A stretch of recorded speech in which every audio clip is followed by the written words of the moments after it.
L'invité éco avec Banque Populaire, engagé aux côtés de ceux qui entreprennent. Europe 1, il est 6h42. Stockez vos jours de congé pour les prendre plus tard ou pour vous les faire payer. Vous êtes déjà nombreux à bénéficier du CET, le compte épargne-temps. Eh bien, des négociations sont en cours entre les partenaires sociaux qui pourraient aboutir à étendre ce dispositif, à le généraliser à tous les salariés du privé. C'était une promesse d'Emmanuel Macron. On parlerait alors de compte épargne-temps universel, CETU. Rien n'est encore joué, les négociations se poursuivent. Votre invité pour en parler, Alexandre Lemaire, c'est Jean-Christophe Repon, vice-président de l'U2P, l'Union des entreprises de proximité, négociateur sur le compte épargne-temps universel. Bonjour Jean-Christophe Repon. Bonjour. Vous représentez les artisans, les petits commerçants et professions libérales, 4 millions de salariés. Vous êtes à l'initiative de ces discussions sur le CETU. Si on parle du CET, compte épargne-temps, aujourd'hui, c'est moins d'un salarié sur 5 qui en bénéficie. Que changerait le compte épargne-temps universel ?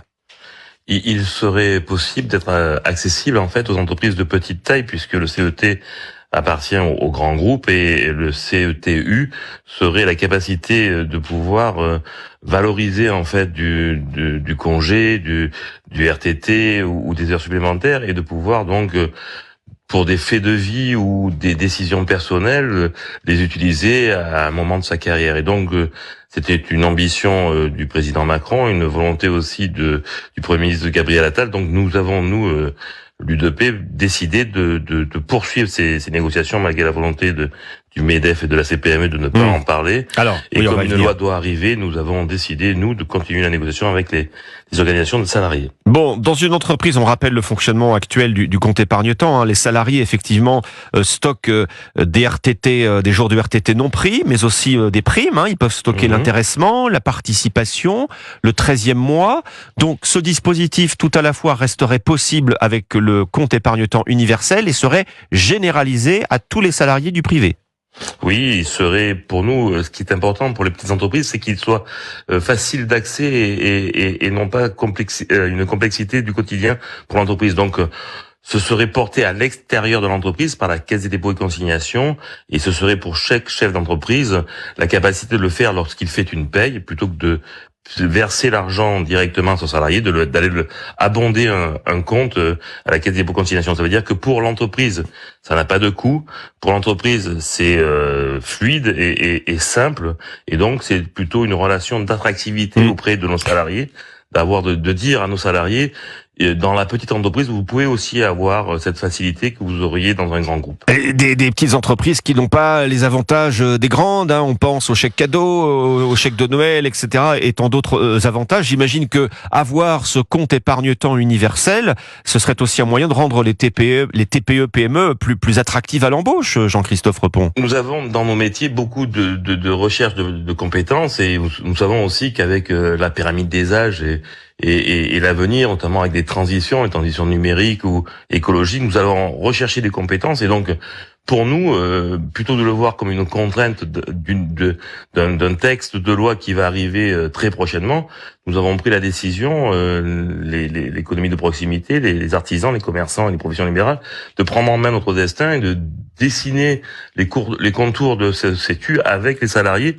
pour que ça soit le plus fluide, le plus simple et vraiment attractif, comme vous le disiez, pour nos salariés de demain. L'autre grande nouveauté qu'apporterait le CETU, compte épargne-temps universel, il faut le souligner, c'est la portabilité des droits. Concrètement, Jean-Christophe Repon, on conserve les avantages de son CET, même lorsqu'on change d'employeur. Les jours non pris nous suivent et on peut en tirer profit, en bénéficier dans sa nouvelle entreprise. C'est un peu le principe de la formation, le fait que ça soit individualisé.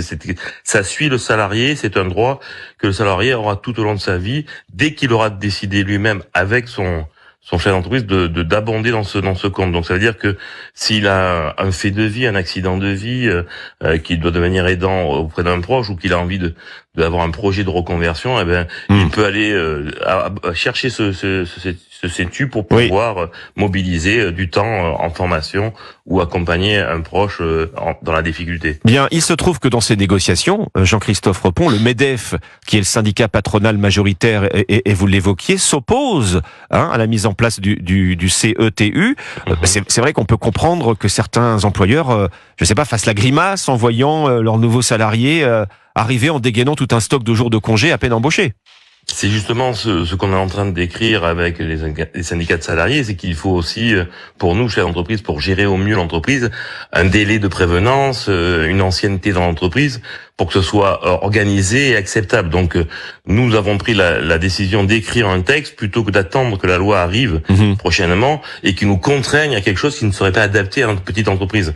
Nous avions pris l'engagement conjointement avec les organisations de salariés de travailler sur ce texte avec une note de cadrage du gouvernement, et on sait que la loi va arriver, et donc nous nous attelons à essayer de finir mardi prochain un texte qui soit moderne et intéressant. Donc il a de bonnes chances de voir le jour, de déboucher.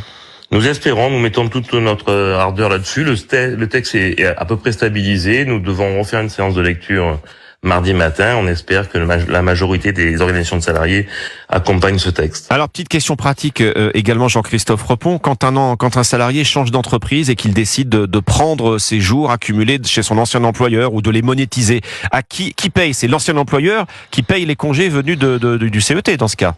C'est le compte qui paye, c'est la Caisse des dépôts et consignations, c'est de l'argent qui a été capitalisé, qui normalement devrait être rémunéré et abondé au fur et à mesure, revalorisé tout au long de sa carrière, géré par la Caisse des dépôts et consignations, qui a au rôle de valoriser cet argent et de suivre une inflation qu'on doit fixer pour que cette valeur monétaire d'heures prises ou d'heures capitalisées soit toujours à la hauteur du pouvoir d'achat. Bon, et vous nous dites ce matin sur Europe 1, verdict a priori la semaine prochaine sur l'existence, la mise en place ou non de ce CETU, compte épargne-temps universel?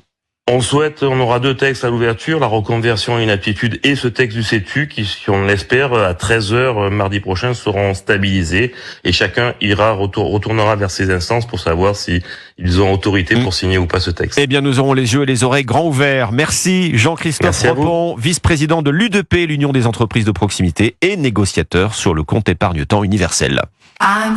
C'était l'invité éco avec Banque Populaire, engagé aux côtés de ceux qui entreprennent. Banque Populaire, partenaire premium de Paris 2024.